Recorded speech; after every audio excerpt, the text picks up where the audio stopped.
After all this time, now you come to visit me, brother. Why? To mock. I need your help. But I wish I could trust you. If you did, you'd be the fool I always took you for. Loki has basically killed tens, possibly hundreds of thousands of people back on Earth. He's a pretty bad guy. Why doesn't Thor just smash him with his big hammer? It's a really good question. It's a legitimately good question. Because that wouldn't be a very interesting movie. The film would stop.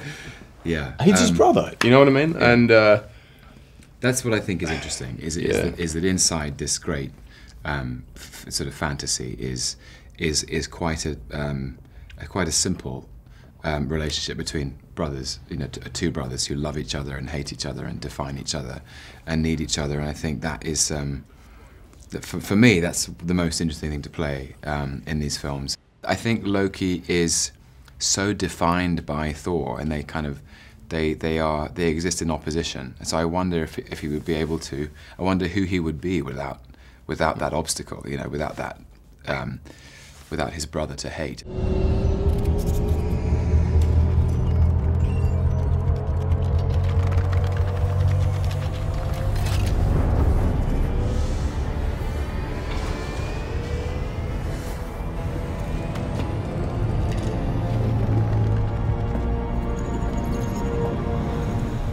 Malekith is almost a god among the Dark Elves. He's certainly the leader.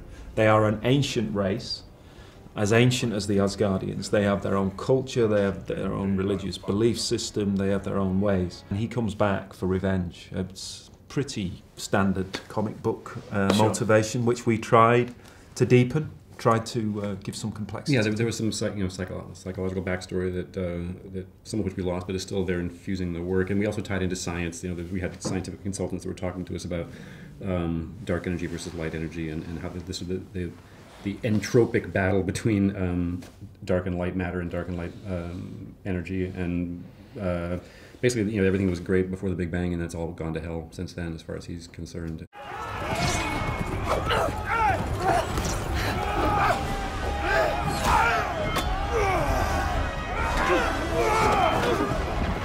I was never a huge comic book guy and was not really a fan of the Lord of the Rings books, but by doing Game of Thrones I got very excited about seeing a version where you could take that fantastical stuff and have dragons flying around, but still ground it in what was surprisingly realistic and felt compelling because it felt real.